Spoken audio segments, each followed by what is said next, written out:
try to play, but you're never gonna beat me. Look the other way, what I'm doing ain't easy. Boa tarde. Quando o primeiro-ministro do Canadá, Justin Trudeau, assumiu o poder em 2015, perguntaram a ele o porquê dele propor aquela ideia, o porquê dele propor aquele ministério tão igualitário na proporção entre homens e mulheres. Naquela ocasião ele respondeu, porque estamos em 2015. É um motivo muito parecido que me traz aqui hoje, o fato de estarmos no século XXI. Apesar de que cronologicamente nós estamos no século XXI, mas culturalmente é como se nós estivéssemos ainda vivendo os padrões, os comportamentos e as tendências de vários séculos atrás. Isso porque a gente ainda perpetua certos padrões, certos comportamentos que nos limitam enquanto pessoas. E esses padrões, eles são impostos a nós simplesmente por causa do nosso gênero, porque nós somos homens ou porque nós somos mulheres, a gente deve se comportar de uma maneira prescrita, que basicamente nos limita. E muitas vezes é bem verdade que as pessoas são felizes cumprindo esses papéis, mas outras talvez gostariam de ter a liberdade de escolher, de não ser daquela forma. Nesse sentido, aos homens acaba se atribuindo a função de serem agressivos, de serem viris, para que a sua masculinidade não seja questionada. Da mesma maneira, eles precisam ser provedores, enquanto as mulheres elas precisam ser delicadas, ser recatadas, se responsabilizarem pelas tarefas do lar, pelo cuidado dos filhos. E existem pessoas que, de fato, cumprem sem questionar esses papéis. Existem outras, por outro lado, que não têm a opção e que gostariam de exercer tantos outros papéis. No entanto, a gente ainda se submete à falta de escolha. No entanto, a gente ainda se acaba tornando a mulher talvez uma figura mais submissa, coisa que provavelmente ela não deveria ser. E é justamente por isso, por causa dessa persistência desses padrões, desses comportamentos tão injustos e tão nocivos, que as mulheres tiveram que travar lutas durante vários anos, e lutas muito recentes, inclusive, para que elas tivessem direito ao voto, para que elas tivessem acesso ao mercado de trabalho, e inclusive para que elas tivessem acesso a direitos mais básicos ainda, como a educação. Nesse contexto, vocês provavelmente se lembrem da figura da Malala, uma jovem que hoje tem 20 anos, é uma líder ativista respeitada no mundo inteiro, mas que aos 15 anos foi perseguida, foi considerada uma figura subversiva e bastante transgressora.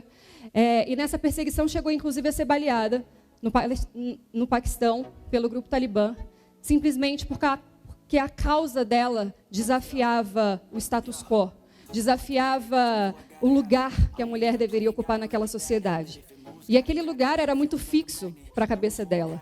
Não só para ela, mas para todas as meninas. Porque as meninas não devem necessariamente ocupar determinados tipos de lugares, elas podem querer sim ir além.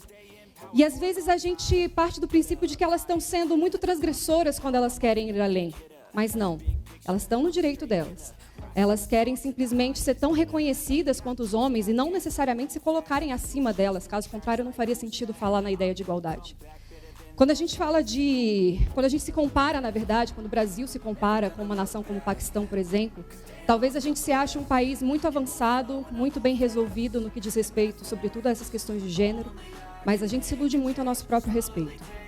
A gente parte do princípio de que aqui, simplesmente porque a gente não utiliza burca, a gente pode vestir aquilo que a gente quiser. Estamos redondamente enganados, porque a gente sabe que quando a gente veste aquilo que a gente quer, especialmente nós, mulheres, a gente é ridicularizada, a gente está sujeita a diversos julgamentos e, para algumas pessoas, inclusive, a nossa roupa justifica um assédio. Essa questão do assédio deve nos tocar profundamente. Mas antes dela, eu ainda quero falar também a respeito da questão da inclusão da mulher no mercado de trabalho.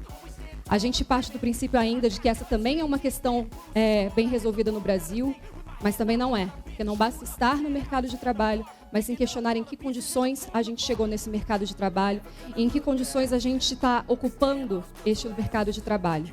Isso porque, considerando as empresas privadas no Brasil, apenas 37% delas são lideradas por mulheres. No setor público, esse número é ainda menor, de 20%. Isso, apesar das mulheres serem maior parte da população, cerca de 51%. Isso apesar delas terem ainda uma escolaridade um pouco maior do que a dos homens. Os homens estudam, em média, 7,6 anos, enquanto as mulheres estudam cerca de 8 anos. Essa questão ela é mais uma que marca esses padrões ainda hierarquizantes e ainda misóginos também, que partem do princípio de que deve haver algum tipo de dominação entre gêneros. Porque sempre se partiu do princípio de que talvez o homem tenha uma capacidade a mais e a mulher, que sempre foi silenciada, nunca se falou a respeito da capacidade dela. Afinal de contas, o que é que nos torna, teoricamente, menos capazes do que os homens? A questão do mercado de trabalho está diretamente associada também à questão do assédio, que acontece tanto dentro quanto fora no mercado de trabalho. E prova disso são as lutas, por exemplo, as lutas e os questionamentos que têm acontecido em Hollywood, protagonizado por diversas atrizes, que se abrem e falam a respeito das condições às quais elas vêm sendo submetidas no seu ambiente de trabalho. Para falar do assédio, especialmente, a gente muitas vezes negligencia casos cotidianos dos quais nós somos vítimas. E quando a gente negligencia e a gente naturaliza isso e a gente se silencia, a gente, na verdade, simplesmente acaba contribuindo para que essa realidade não seja de maneira nenhuma superada. Talvez os casos que nos despertem mais indignação são os casos mais extremos, mas tanto os casos considerados mais banais, infelizmente, que são mais negligenciados, quanto os casos mais extremos entram para as estatísticas, sem diferença. Mas como a gente se indigna provavelmente com os casos mais extremos, é bom citar um que aconteceu em São Paulo no ano passado, quando, dentro do transporte público, no ônibus, um passageiro ejaculou no pescoço da outra. Naquela situação, mesmo que a mulher tenha sido tão vulnerável e tenha sido colocada naquela situação, o juiz responsável pelo caso considerou que não havia sido estupro, porque não houve uso de violência, tampouco grave ameaça ou sequer constrangimento. E a palavra constrangimento, ela tem um peso especialmente grande, porque nós, mulheres, convivemos com constrangimento diariamente. Toda vez que nós somos alvo de um olhar mais indesejável, de um olhar mais indiscreto, cujo significado a gente conhece, ou toda vez ainda que o nosso corpo é tocado sem o nosso consentimento, porque se parte do princípio de que o nosso corpo não é nosso, ou de que o nosso corpo está a serviço de outra pessoa, mas não. E diante de casos como esse, seja ele o mais extremo ou o menor, considerado menor, o mais negligenciado, não interessa a roupa que a mulher estava vestindo ou o lugar que ela estava frequentando. Toda vez que você relativiza a palavra da mulher, você, ao invés de apoiá-la, você endossa o comportamento do agressor. E contribui para que isso seja ainda uma frequente e para que essa realidade ainda não mude no Brasil. Afinal de contas, por que a gente questiona roupa, lugar? Afinal de contas, o que a gente quer combater? É o assédio ou é o nosso direito, a nossa própria segurança e a nossa própria liberdade? Para falar em números, a gente precisa citar que no Brasil, a cada 7 minutos, uma mulher é agredida.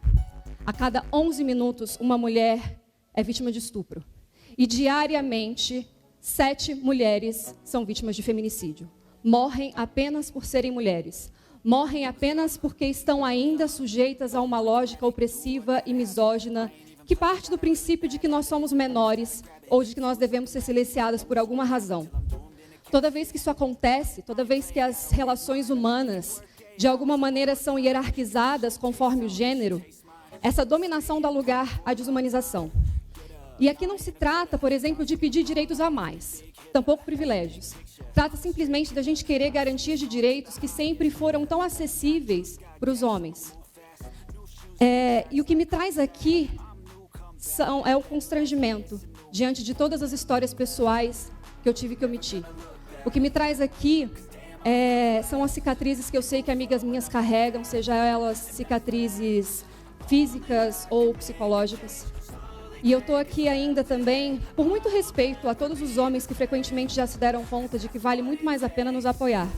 Porque a gente pode estar lado a lado e não faz sentido que um esteja acima do outro. A gente não pode colaborar para que essa lógica opressora ainda exista. E eu estou aqui ainda também agradecida e muito esperançosa, graças a uma geração de meninas que tem crescido cada vez mais consciente e tem renovado as minhas esperanças de dias melhores, especialmente para nós mulheres. Eu estou aqui por profundo respeito a uma mulher chamada Maria da Penha, que lutou pela sua sobrevivência, pela sobrevivência de tantas outras mulheres que sempre foram desprotegidas e não tinham uma lei que as amparasse. Estou aqui por todas as mulheres que de alguma maneira se silenciam diante de relacionamentos abusivos por medo. Estou aqui por admiração ainda e respeito a todas as outras mulheres que tiveram coragem de denunciar. Estou aqui ainda movida por um sentimento de sororidade muito grande. E estou aqui porque, finalmente, o lugar de mulher é onde ela quiser.